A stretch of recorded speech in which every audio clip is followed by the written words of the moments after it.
Hi everyone, Azriel Knight here, and welcome to another episode of Days of Night. And just before I get started, I want to make a small announcement. For the first time, I have created a box set made entirely out of darkroom prints. It's a set of 7 and represents my favorite photos of 2020, at least my black and white ones. Just in case you missed Darkroom Nights 2021, that's what the whole series was about, was creating my very first box set. And if you want to check it out, head on over to azriel.ca/shop. In case you haven't noticed, I have not been shooting medium format lately. It's been a few months actually, and there's a good reason for that. My Pentax 6x7 has been in the shop, and what I discovered unfortunately recently was that it was in dire need of repair.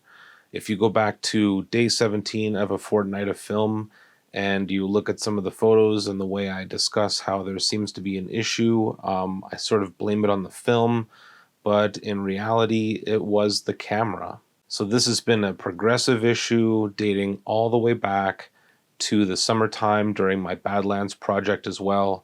Some of my photos taken during that time are unfortunately unprintable.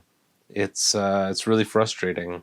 I bought this thing from Japan a year ago, and this has probably been an issue since I purchased it. It was probably a lot more intermittent at that time, but sort of the straw that broke the camel's back was when I was out shooting one evening, and it was during an episode. I can't remember which episode at the moment, but I lost a frame. The camera did not display a frame whatsoever. And I was like, okay, there's something going on here. I just want to read you the invoice for everything that they did. I'm going to go ahead and grab that. So they did diagnostics, of course. They removed the old seals and residue, a clean, lubrication, and adjust. They disassembled the camera. They cleaned the shutter and releases. They cleaned the curtain dampeners and adjusted them. They cleaned the flash sync contacts. They did a lubrication and adjustment of the shutter mechanism. They did an adjustment of the curtain tension. They did a shutter runtime and speed adjustment. They did a lubrication of the winding mechanism. And of course, they cleaned the mirror and interior exterior of the camera. The total bill on that was quite hefty.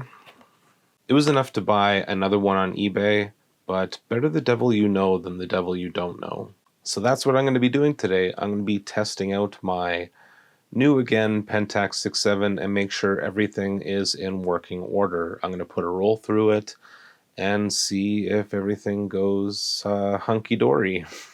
To test out my born again Pentax 6x7, I'm going to be shooting a roll of Konica Professional 160 that expired in June 2004. This roll was donated to me by Al, and everything that Al sent me was frozen since new and in theory could be shot at box speed, and everything that I've shot so far has been successful at box speed, so I will be shooting this just at 160.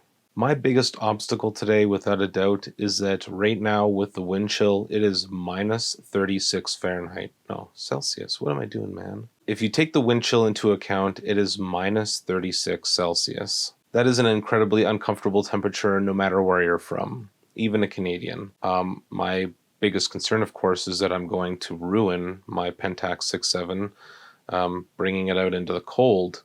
So today's going to be a little bit different. I'm actually going to be doing most of my shooting from the car. And that's going to be a challenge. Now, I do have a sunroof, so I should be able to shoot up as well as out. But that will be the plan, is pulling over in random spots and snapping off a shot and then, moving on. Now, while I won't be able to necessarily get the angles and nuances of, as if I was walking around, I will not be ruining my camera. No, it'll be a challenge, and of course this is a test roll to make sure that everything is in order, and it should provide for some interesting content. I'm sure everybody's done it before, shot from their car. I watched a presentation once from a photographer who used to drive around the highways with his camera like this on his shoulder, and he would sometimes capture wildlife like that. Not the safest. I'm not going to be doing that. I am going to be pulling over for my shots, but yeah, should be an interesting one. Let's get started.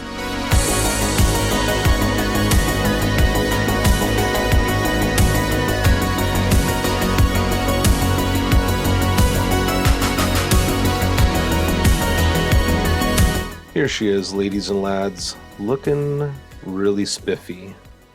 Now, of course, you know, they're not going to repaint it, so the little flecks of missing paint up there aren't going to be changed. But the one thing I did notice is that my mirror is super clean. Let's see if I can get a better look in there to show you. Not the best angle, but you can see it is pretty dang clear in there. I looked in the viewfinder too, and other than one or two specks, it is really clean. I've also opened up the back, and the back is also super clean. Let's set this puppy aside for a moment and have a look at the film. You know, I gotta say, when there's an old box like this and it's in such good condition, it's almost a shame to bust it open. And there might come a time where I'll save a few of these donations. This one I am definitely going to shoot with. So you can see there, expired 2004.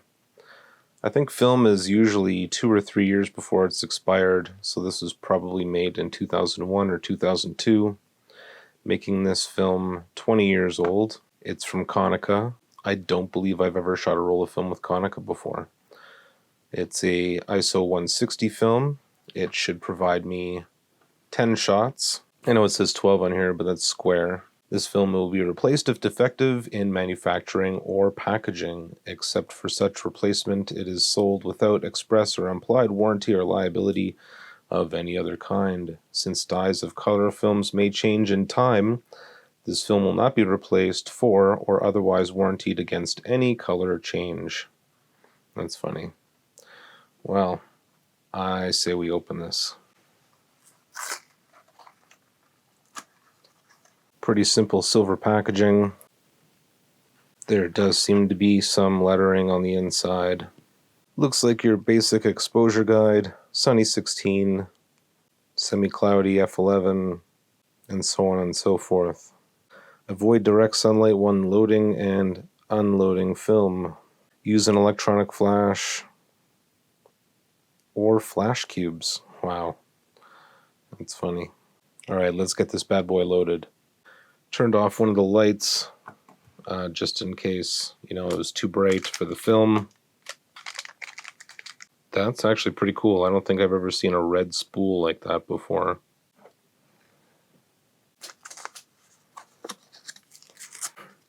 This is always the hardest part for me, is lining up that little bit there.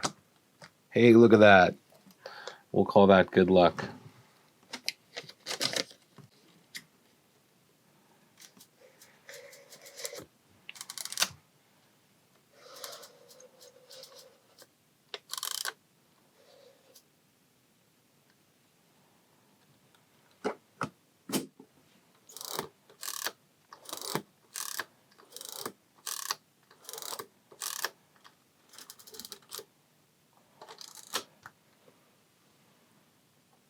And there we go. I'm going to pop a lens on this and then head out.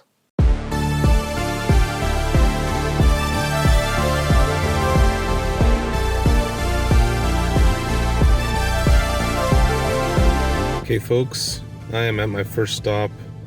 It took me a bit to find something, but I am near some tracks. And I want to catch the C train as it's going by, while simultaneously getting the Calgary Tower in the background. Kind of your stereotypical shot, but I figured it might be fun. First thing I got to do is get a light meter reading. Make sure my ISO is at 160. I've been waiting a few minutes now, still no train. At least I get a warning. The,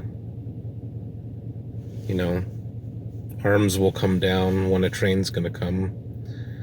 and the Calgary Parking Authority drove by.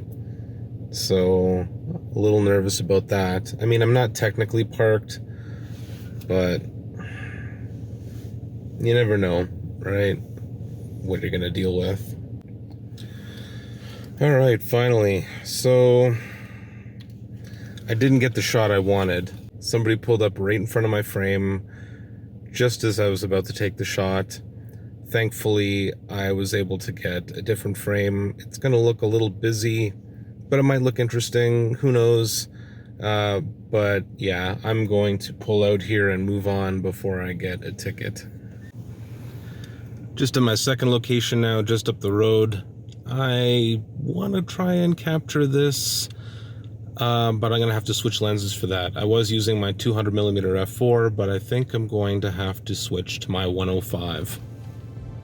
After this, I drove around for quite a while, and I had a hard time being inspired. I drove and I drove and I drove, and I didn't see anything that grabbed my attention enough to pull over. I ended up just calling it a day. I thought to myself, there's no way I'm going to force this. I'm not going to force creativity for the sake of a video and give you guys a bunch of mediocre shots that honestly don't come from the heart.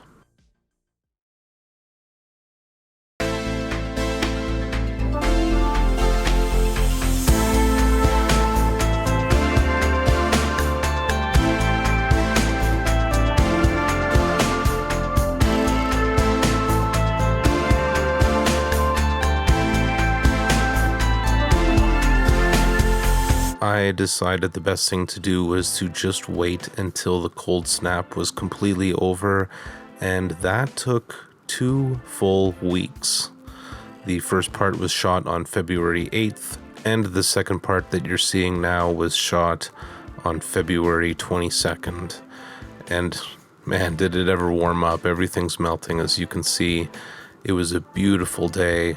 I had spent entirely too much time indoors, and I had a really good time getting the rest of my shots. I think this is an important lesson, at least for me, that I force it too much. I take a couple of creative shots, and then sometimes I just try and rush through the rest of that roll just for the sake of finishing the roll and being able to see the first couple shots. But putting the camera down and just taking my time this time around, I think it benefited me. I think I needed that intermission. Okay, folks, film is developed. Let's see how they turned out. Let's see if my camera repair money went to good use.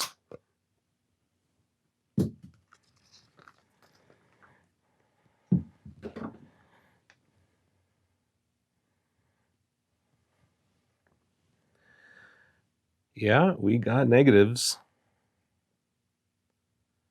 Huh.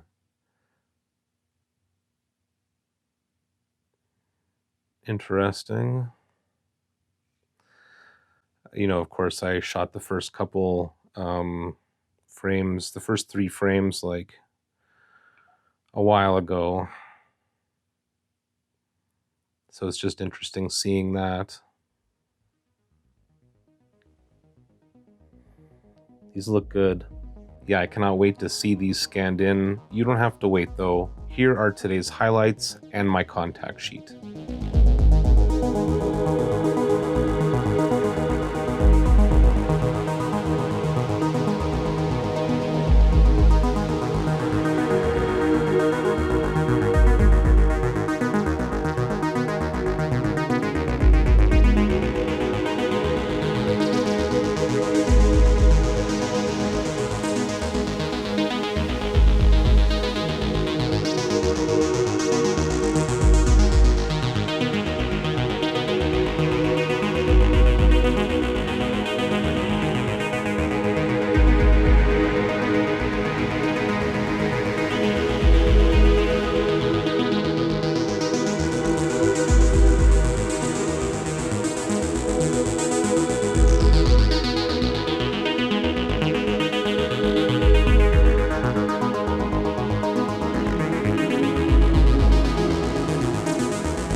Okay, folks, I hope you enjoyed those. I certainly did, especially the ones that I shot after I took the break. The shooting from the car and driving around looking for a shot, I think it was doomed to fail no matter what the weather was. I cannot give 100% of my attention to the road and 100% of my attention to looking for a good shot. So by the time I saw a good shot, it was like, hey, maybe I should stop and shoot that. Oh, no, never mind. And yeah, it was just not a great idea, but I think it was important to show the progression, like show you guys that I came up with the idea, implementing the idea, and then ultimately I'm just scrapping it and taking a break.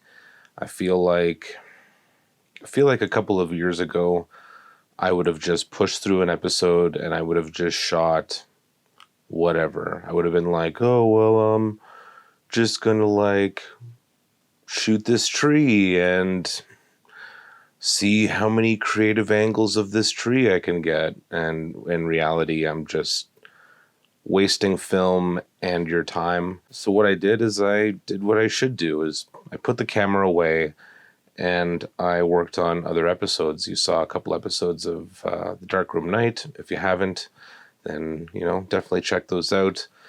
But yeah, and I've heard lots of people, when they talk about motivation, say, have a few projects on the go, and when you get stuck on one, just move on to another project. Just put it on hold, change your focus, but don't stop. Just keep going. And that's what I did. To you, it's seamless. It was just one episode, and, I guess that's the advantage of editing. So a couple things. What do I think about the camera? Is specifically the repairs of the camera. And what do I think about the film? I'll start with the film. I think the color turned out great. Again, even though it's a 20-year-old roll of film, maybe 19 years old, it did fine on box speed. The colors were beautiful, and there were a couple of shots where I might have underexposed a little bit, but overall, I'm really happy with the way it turned out. There's really not much else to say about that. It's just another beautiful color film. I found the purples really vibrant. I don't know if that's a characteristic of Konica, but I did notice that the purples and blues were especially vibrant. So there's that. Now, as far as the camera goes, I am so far very happy with the results. I could tell that this camera had been through a detailed CLA. It just felt different in my hands. It almost felt like a different camera. The winding felt smoother. It sounded smoother as well. And obviously my negatives came out fantastic. No light leaks, no shutter issues. All the shots came out. I'm going to be shooting a lot more with this camera, especially over the course of the next 2.5 months, because after that, the warranty on the repair is over. And I want to make sure that if something goes wrong, it goes wrong while the warranty is still in play. But yeah, that's all for now. I hope you enjoyed this episode. If you did, be sure and let me know in the comments, or you can join me on Patreon. On my Patreon, I've got something brand new. It's a Discord server. It is constantly active. You'll almost always find somebody to chat with day or night. I'm actually really surprised. It's turning into quite the little community. We've got gear sales, we've got critiques, and of course a bunch of randomness as well. It's been a lot of fun being able to connect with my patrons on a regular basis. I can use them as a soundboard. I could just bounce ideas off them. Some of the episodes I've done recently have been inspired by discussions with my patrons on there. And you get access at the $1 level. So if you only want to throw in a buck, you can join us in a chat. You can also follow me on Instagram and Twitter. And until next time, stay classic.